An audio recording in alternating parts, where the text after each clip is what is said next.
Bonjour à tous. Bonjour. Bonjour. Bonjour à tous. Bienvenue à notre webinaire sur le thème, de l'intelligence artificielle appliquée à la filière ENR. Moi, je suis Lola, du coup, je suis responsable marketing chez Explain et je suis accompagnée de Claire et de Guillaume, qui vont donc intervenir, sur ce webinaire et que je vais laisser se présenter. Bonjour, enchanté, je suis Guillaume Barois, je suis le responsable technique d'Explain. Bonjour, enchantée. Et je suis Claire Thomas, en charge des clients ENR chez Explain. Alors, on va attendre une petite minute pour laisser le temps aux derniers participants de nous rejoindre. En attendant, je peux vous expliquer rapidement comment ça se passe sur la partie interaction. Donc, vous allez voir qu'en bas, vous avez deux onglets. Un onglet chat qui est là pour nous dire si jamais vous avez un problème technique, si vous ne nous entendez pas bien, ou nous dire que tout va bien, ce qui devrait, on l'espère, être le cas. Et à côté, vous avez un onglet questions qui est là du coup pour recueillir toutes vos questions pendant la présentation et on y répondra pendant les 10 minutes qui nous restent en fin de webinaire. Si jamais on manque un peu de temps pour répondre à toutes les questions, on reviendra vers vous de manière personnalisée pour vous apporter des éléments de réponse directement. Et du coup, le webinaire, dans tous les cas, sera enregistré. Donc, vous allez recevoir, là, dans une demi-heure, un lien vers le replay que vous pourrez éventuellement partager à vos collègues qui n'ont pas pu participer à cette session. Voilà, je vois qu'il y a quand même déjà du monde de connecté, donc je vous propose de commencer. Alors, voici le sommaire des sujets qu'on a prévu d'adresser pendant cette demi-heure. Donc, depuis plusieurs mois, on entend beaucoup parler d'intelligence artificielle, de ChatGPT, de Midjourney, et un certain nombre d'acteurs dans les ENR nous ont bonjour Benjamin, un certain nombre d'acteurs dans les ENR nous ont questionné sur la bonne utilisation de ces nouvelles technologies pour la filière et sur les cas d'usage pertinents en prospection et en développement. Donc, on a organisé ce webinaire pour vous apporter des premiers éléments de réponse. Donc, dans un premier temps, Guillaume vous présentera les tendances actuelles autour de l'IA et vous dira pourquoi c'est un secteur qui fait partie de ceux qui doivent s'emparer rapidement du sujet. Et Claire prendra ensuite la suite. Donc, Claire, elle est au quotidien en contact avec les acteurs des ENR. Donc, elle vous partagera ses recommandations sur les missions que vous avez plutôt intérêt à confier à une IA, celles pour lesquelles l'IA a besoin de vous pour être performante.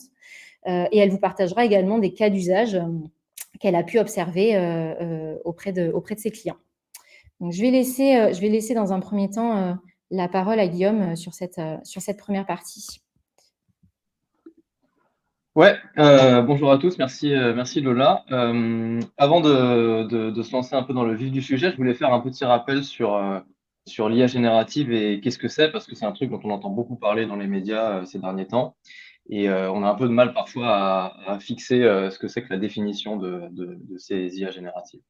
L'IA générative, c'est quoi? C'est une branche de l'intelligence artificielle qui se concentre sur la création de modèles et d'algorithmes qui vont être capables de générer du texte, mais aussi des images de manière complètement autonome en fonction d'instructions qu'on va leur donner. Et c'est des outils comme ChatGPT qui génèrent du texte, mais aussi, donc, comme le disait Lola, DALL-E ou Midjourney qui sont des outils qui génèrent des images, qui sont basés sur ces algorithmes d'AI générative. Ce qui fait un peu la révolution de ces derniers mois, c'est que ces algorithmes, qui existaient depuis déjà plusieurs années en réalité, leur performance, elle a augmenté de manière tout à fait drastique ces derniers mois. Et aujourd'hui, cela fait que ces algorithmes ils sont prêts pour être utilisés dans des vrais outils, dans des vrais cas d'usage et pour potentiellement impacter pas mal de secteurs. Et c'est de ça dont on va parler plus en détail maintenant. Quand on entend parler d'IA générative et d'intelligence artificielle plus généralement dans les médias, il y a souvent un peu deux angles un peu caricaturaux qui s'opposent. Il y a d'un côté les gens qui voient ça comme une menace, qui disent que voilà, l'IA générative, elle va prendre le travail de tout le monde et va remplacer tout le monde et tout le monde sera au chômage, si je caricature évidemment. Et puis à l'inverse, on a aussi un autre discours qui est le discours qui est de dire que l'IA générative, c'est une révolution du même ordre que l'électricité, que ça va changer le monde à tout jamais, que ça va régler tous nos problèmes, il n'y aura plus de chômage, plus de changement climatique, plus d'inégalités, tout ça à la fois. Et donc, bon, bah, évidemment, comme toujours dans ces cas-là, la vérité, elle est sans doute ni dans un sens ni dans un autre, elle est un peu au milieu. Chez Explain, nous, on s'est penché sur le sujet de manière assez sérieuse pour identifier vraiment ce que l'IA générative est capable de faire et quels sont les cas d'usage précis auxquels l'intelligence artificielle permet de répondre vraiment et pas juste pas juste de faire des démos qui sont impressionnantes. Et aujourd'hui, on a une vision assez claire et ce qu'on pense, c'est que ce que l'IA générative fait très bien, c'est des tâches qui sont des tâches relativement simples, assez routinières et qui requièrent pas trop de raisonnement, globalement. Par exemple, parcourir un long document pour en extraire de l'information, résumer un texte, écrire des emails de support client. Tout ça, c'est des choses sur lesquelles l'IA générative performe bien. Et bon, c'est quand même pas anodin parce que c'est des tâches qui sont des tâches qui sont importantes dans beaucoup de secteurs. C'est des tâches qui sont aussi particulièrement chronophages si on a besoin de les faire beaucoup et si on veut les faire très bien sans l'aide de la technologie. Donc, le fait que on ait maintenant des outils et cette intelligence artificielle qui soit capable de faire ce genre de tâches de manière automatique ou quasiment, c'est potentiellement un bouleversement qui est important et qui peut avoir des impacts sur beaucoup de secteurs et d'entreprises. Ce qui nous amène à la question, comment on sait si, quand on est une entreprise, si on doit investir beaucoup dans l'intelligence artificielle ou si on doit plutôt se positionner de manière plus attentiste. Et nous, ce qu'on se dit, c'est que pour répondre à cette question, il faut en fait un peu essayer de se demander comment ces tâches répétitives, elles sont dans notre business, comment elles sont intégrées à notre business. Est-ce que c'est des tâches qui sont centrales dans notre activité? Si oui, est-ce que c'est nos équipes qui les font ou alors est-ce qu'on les fait faire par d'autres? Et est-ce que les équipes qu'on a, elles ont des outils, des bons outils pour les réaliser de manière efficace? Et en fonction de la réponse à ces questions que les entreprises elles se posent, nous, ce qu'on propose, c'est une sorte de distinction entre trois grands types d'entreprises et trois niveaux d'intégration de l'intelligence artificielle au process. Donc, ce qu'on aime bien, c'est donc classer les entreprises en trois catégories différentes que je vais vous décrire maintenant. Donc, il y a des entreprises pour qui les tâches de lecture et d'écriture de texte, c'est le cœur de métier. Donc, les journalistes, leur boulot, c'est de produire du texte. Les développeurs, c'est pas exactement du texte, mais c'est du code et tout ça, c'est ça le cœur de la valeur qu'ils produisent, c'est du code. Les administrations également, elles doivent rédiger des normes, rédiger des appels d'offres ou rédiger des documents. Et donc, toutes ces entreprises, ces administrations, le cœur de leur métier, c'est la production de contenu. Et donc, si vous êtes une entreprise comme ça, évidemment, l'intégration de l'intelligence artificielle et de l'IA générative dans vos process, c'est un peu une question de survie parce que on sent que l'IA générative, elle a tout de suite un impact très fort sur ce que vous faites, sur votre valeur perçue finale. Et donc, si vous ne faites pas l'effort de intégrer ces outils directement dans votre chaîne de valeur, vous risquez d'être dépassé par d'autres acteurs plus modernes qui vont les avoir intégrés pour vous.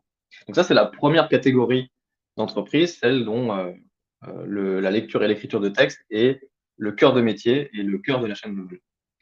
À l'inverse, il y a tout un tas d'entreprises en fait, dont le métier repose sur des objets physiques, des relations humaines, les gens qui créent des produits de luxe, les gens qui font de l'artisanat, qui font de la distribution, on sent bien que tout de suite pour eux, la création de texte ou la rédaction, c'est quelque chose qui est moins important. Si vous êtes un boulanger, par exemple, on sent bien que c'est pas c'est pas une priorité absolue d'intégrer ChatGPT dans vos business, même si ça peut potentiellement être utile. Donc pour ces entreprises-là, vous n'avez pas d'effort particulier à faire. vous n'avez pas à vous soucier tout de suite d'intégrer l'IA dans vos process métiers. Vous avez juste à vous laisser porter par la vague et attendre que les grands outils IT que vous utilisez, ils commencent à intégrer ce type de techno. Par exemple, vous allez avoir bientôt dans votre Word, dans votre traitement de texte, des outils d'AI génératif qui vont vous aider, dans votre logiciel de comptabilité peut-être, dans vos logiciels de mail. Mais vous pouvez vous laisser porter par la vague et c'est pas le cœur de votre métier de tenter d'intégrer l'intelligence artificielle dans vos process. Et puis, il y a une troisième catégorie d'entreprises qui est une catégorie d'entreprise qui ne commercialise pas directement du texte, mais quand même dont le métier implique beaucoup de lecture et d'écriture de texte de manière répétitive. Et pour celle-là, l'intégration de l'IA dans les process métiers, c'est pas nécessairement une question de survie à court terme, mais potentiellement, si on le fait et si on le fait bien, ça peut représenter un avantage concurrentiel. Et si on le fait pas, c'est potentiellement des pertes de parts de marché si on prend pas le train en marche, alors qu'il y a plein d'autres concurrents qui le font. Et donc, ces entreprises, c'est des entreprises qui doivent répondre au marché public parce qu'elles doivent et qui doivent donc lire beaucoup de textes, écrire beaucoup de textes pour répondre à des appels d'offres. C'est les entreprises qui font de la R&D, qui doivent écrire beaucoup de rapports, ce genre de choses. Donc, toutes celles-là, même si le produit final que ces entreprises elles produisent n'est pas du texte ou des images, quand même, comme la production d'images et de texte est un truc central dans leur process et dans leur chaîne de valeur, il y a clairement de l'avantage compétitif et des parts de marché à aller chercher en intégrant bien ces outils d'intelligence artificielle. Et donc, vous serez probablement connu dans cette troisième catégorie d'entreprise. Et nous, on pense que vous êtes dans ce type d'entreprise pour plusieurs raisons. La première raison, c'est que vous, votre matière première, en fait, c'est de la donnée textuelle. C'est de la donnée publique qui est une source d'information qui est incontournable pour votre activité. Vous avez des documents qui paraissent un peu partout, publiés par les municipalités, les communautés de communes, les syndicats, les préfectures, les journaux locaux. Et tous ces documents, c'est des documents écrits. Et c'est des volumes très importants de documents. Et vous le savez mieux que moi, ces documents, c'est eux qui contiennent plein de valeurs pour vous aider à mieux faire votre métier, à avoir les bonnes informations pour votre prise de décision et à bien comprendre votre business, vos interlocuteurs et toutes les parties prenantes de vos métiers. Donc, la donnée publique textuelle est stratégique dans votre activité. Et donc ça, évidemment, on sent bien que ce fait-là, il a pour conséquence que des outils qui vous aident à mieux comprendre et à mieux assimiler l'information, ils vont être potentiellement centraux pour vous aider à vous développer. Le problème qui se pose, c'est que cette donnée, elle est accessible, mais elle est pas bien ordonnée. Pour plusieurs raisons. D'abord, parce que elle est publiée dans plein de formats différents.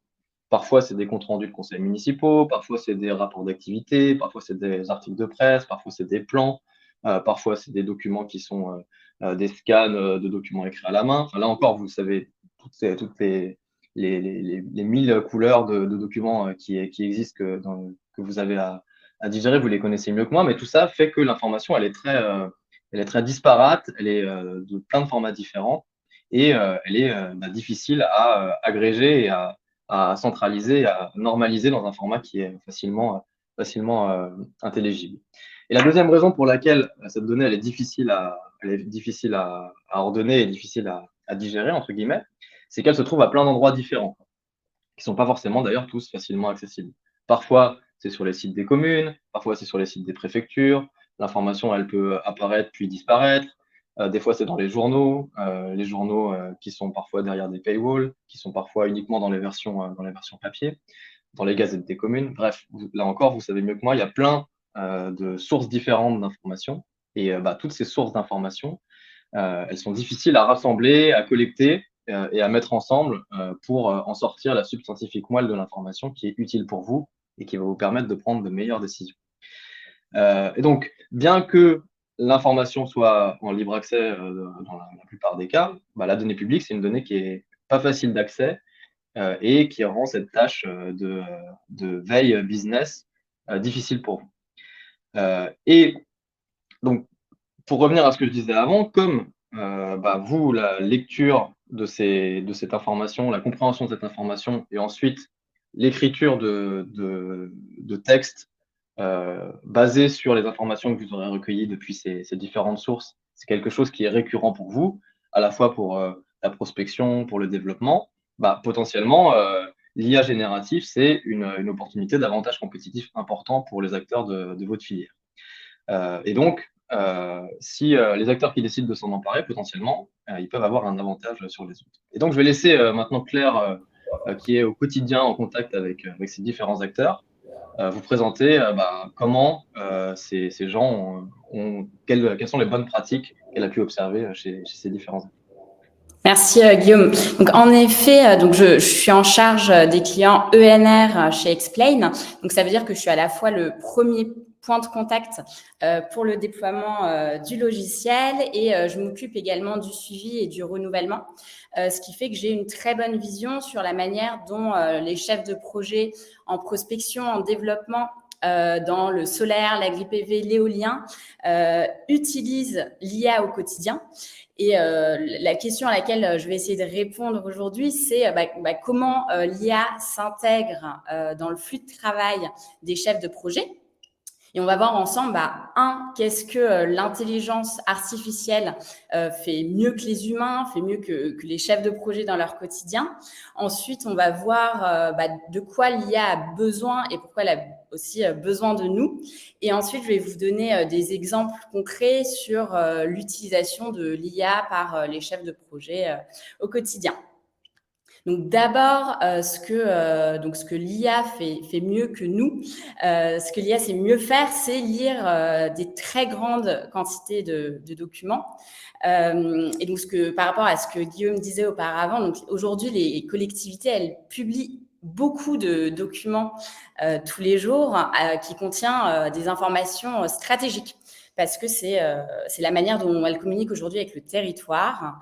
Et donc, par exemple, un chef de projet qui va travailler sur la Gironde, sur ce département, il va couvrir plus de 530 collectivités. Et donc, ça veut dire qu'il devrait lire tous les jours 2000 documents. Quelque chose qui n'est pas possible pour un chef de projet, mais qui est possible pour l'intelligence artificielle, ce qui fait que l'intelligence artificielle ne loupe aucune information stratégique.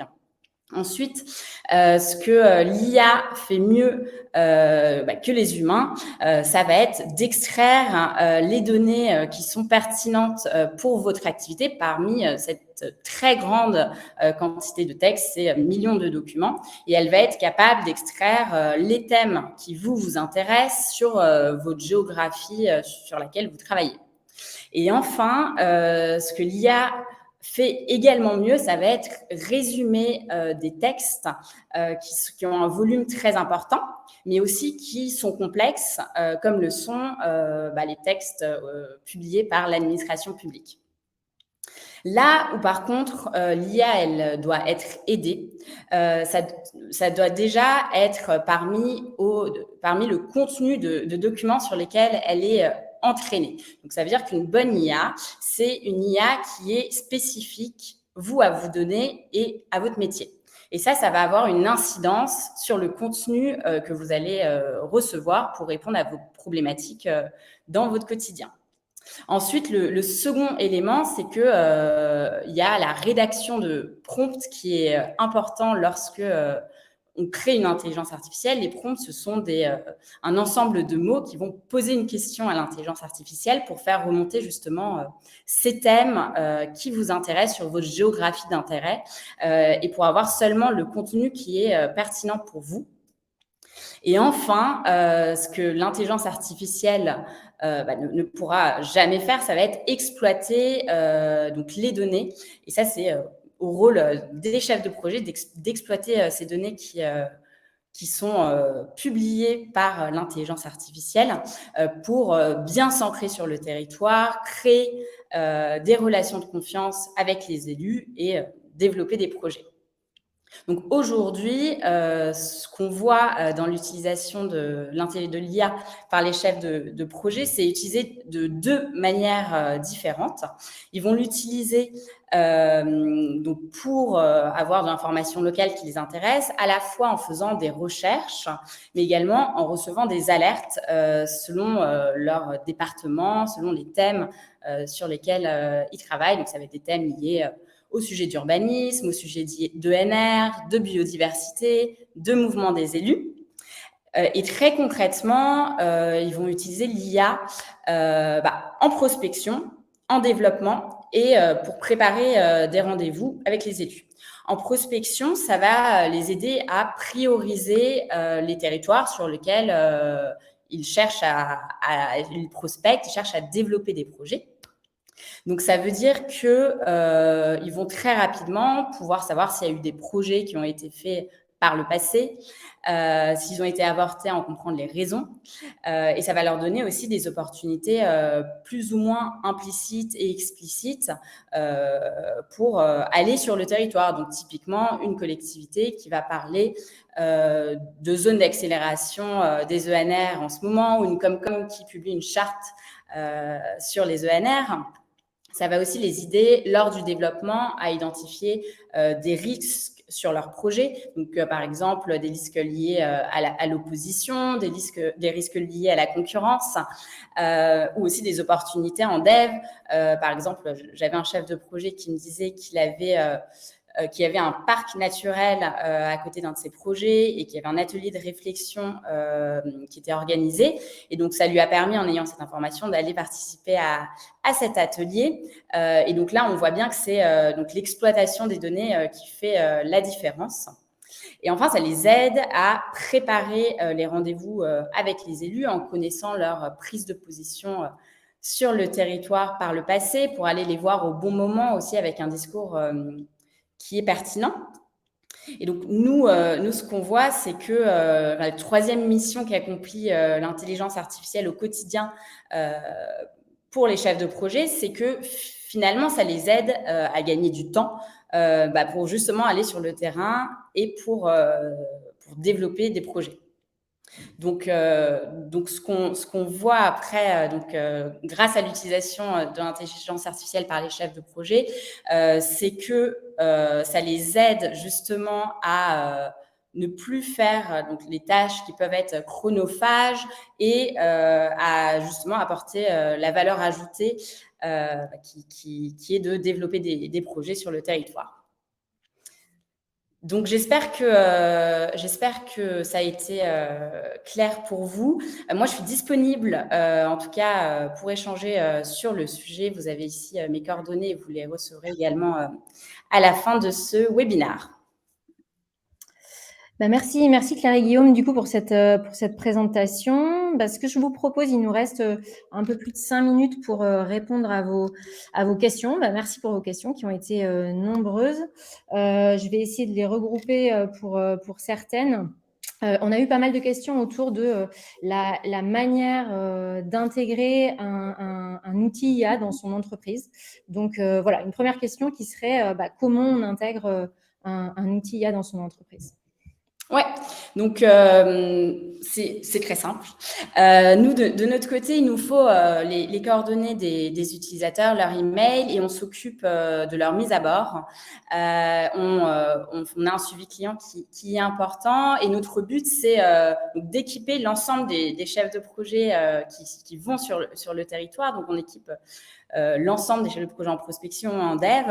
Ce qu'on voit, c'est que ce qui fonctionne très bien dans les process de mise à bord et lorsqu'on suit nos clients, c'est que l'intelligence artificielle s'intègre bien dans les process métiers côté prospection et côté dev. Ok, ça marche. On a une autre question sur autour du sujet des appels d'offres, disons, pour les personnes qui répondent aux appels d'offres dans les ENR. La question qui serait comment l'IA elle peut m'aider sur cette tâche-là de réponse aux appels d'offres. Donc, l'objectif de l'IA, c'est justement d'aider les chefs de projet à détecter les signaux faibles sur le territoire. Donc, en amont de la publication des appels d'offres, créer du lien avec les élus sur le territoire pour être là au bon moment. Également, donc, toutes les informations qui sont publiées par les collectivités sont pertinentes. Il y a des collectivités qui vont, lors d'un conseil municipal, également parler d'un futur appel d'offres qui va sortir dans les mois à venir. Donc, toutes ces informations, c'est clé et c'est stratégique pour les personnes qui sont sur le terrain. Ok, ça marche. Alors, je vois qu'il y a des questions aussi dans l'onglet chat. Alors, je vais peut-être prendre celle qui serait plus pour toi, Guillaume, de Constant, sur comment l'IA est alimentée en texte à lire. Tu vois là, donc temps de recherche, collecte, tri, aussi important que le temps de lecture des documents publiés. Ouais, donc en règle générale, quand les systèmes d'intelligence artificielle, ils sont divisés en plusieurs briques différentes. Et en effet, l'intelligence artificielle qui rédige ou qui va synthétiser du texte, c'est pas la seule partie de tout le pipeline de traitement de données. Et ce qu'il faut pour pouvoir lui donner les bonnes données, c'est des systèmes à la fois de collecte de l'information, des choses qui vont se balader sur les différents sites internet, les différentes sources de données, des systèmes qui permettent de récupérer l'information pertinente. Donc ça, c'est des systèmes qu'on appelle d'information retrieval, qui permettent d'identifier l'information pertinente pour répondre à une question ou pour répondre à une requête. Donc c'est ça la partie, je pense, dont vous parlez, Constant, la partie comment on fait pour identifier les bons documents qui répondent bien à une question, bien à un problème. Et ensuite, c'est cette information-là qu'on a récupérée, qu'on va donner dans les systèmes d'IA générative et qui va permettre qui vont eux synthétiser ou rédiger des informations en relation à la bonne donnée pertinente qui aura été récupérée en amont. Mais donc, en effet, les systèmes complets d'intelligence artificielle, ils ont plusieurs étapes successives et la récupération, la collecte d'informations et la synthèse de l'information, c'est une étape qui est aussi chronophage et pour laquelle il y a aussi des outils d'intelligence artificielle qui existent. On avait une question aussi de Lydie, du coup, je pense pour toi aussi, Guillaume, sur quand on parle d'IA, est-ce qu'on parle forcément de ChatGPT? Ouais, donc non, en effet, donc là, c'est ce dont on parle beaucoup ces derniers temps, c'est en effet plutôt ChatGPT, mais l'intelligence artificielle, c'est un domaine qui est extrêmement large, qui contient plein de branches de toutes sortes. Et donc l'intelligence artificielle, c'est beaucoup de cas d'usage et de types d'algorithmes différents. Et l'intelligence artificielle générative comme ChatGPT, c'est seulement une sous-branche de l'intelligence artificielle, mais il y en a plein d'autres qui existent, de l'intelligence artificielle pour classer les documents, de l'intelligence artificielle pour détecter quelles sont les opportunités commerciales dans des documents, de l'intelligence artificielle pour détecter qui sont les élus qui sont mentionnés dans des documents. Tout ça, c'est des choses qui existent déjà, par exemple, dans Explain, et qui sont aussi de l'intelligence artificielle et pas du tout du même type que ChatGPT, mais ça compte quand même comme de l'intelligence artificielle. Ok, et on a, je pense, peut-être une dernière question qu'on peut prendre. Alors, on a pas mal de questions sur la partie pricing, disons. Donc, je pense que si on les réunit, ce serait un peu quelle est la fourchette de budget pour intégrer un outil IA dans son entreprise. Donc, peut-être plus pour toi, Claire, du coup. Ouais, on a deux composantes qui sont le nombre de licences, le nombre de départements, et ensuite, donc moi je serais ravie en tout cas d'échanger avec vous sur vos enjeux dans votre entreprise et qu'on puisse donc avoir un échange individuel. Donc n'hésitez pas à m'écrire suite à ce webinaire pour justement également affiner ces éléments sur plus tarifaires. Ok, bon, j'ai bien noté, hein, on a bien noté toutes vos questions. Malheureusement, on va pas pouvoir répondre à toutes, mais dans tous les cas, on va revenir vers vous de manière personnalisée pour vous apporter des éléments de réponse, en tout cas sur les questions auxquelles on n'aura pas eu le temps de répondre pour l'instant. Mais merci à tous encore une fois d'avoir d'avoir participé à ce webinaire. Vous avez vraiment été très nombreux, donc on est ravis. On voit qu'il y a un vrai sujet. Peut-être qu'on organisera de nouvelles sessions par la suite, mais du coup, pour rappel, vous allez recevoir là, dans les prochaines minutes, un lien vers le replay que vous pourrez partager à vos collègues du coup qui n'ont pas pu participer à cette session. Et n'hésitez pas surtout à revenir vers nous aussi si vous avez des questions supplémentaires qui vous viennent par la suite. Dans tous les cas, voilà, on vous apportera des précisions dans les prochains jours pour ceux qui ont pas eu de réponse à leurs questions sur ce live. Et en attendant, on vous souhaite un très bon appétit et une belle semaine à tous. Merci beaucoup. Merci, au revoir. Au revoir.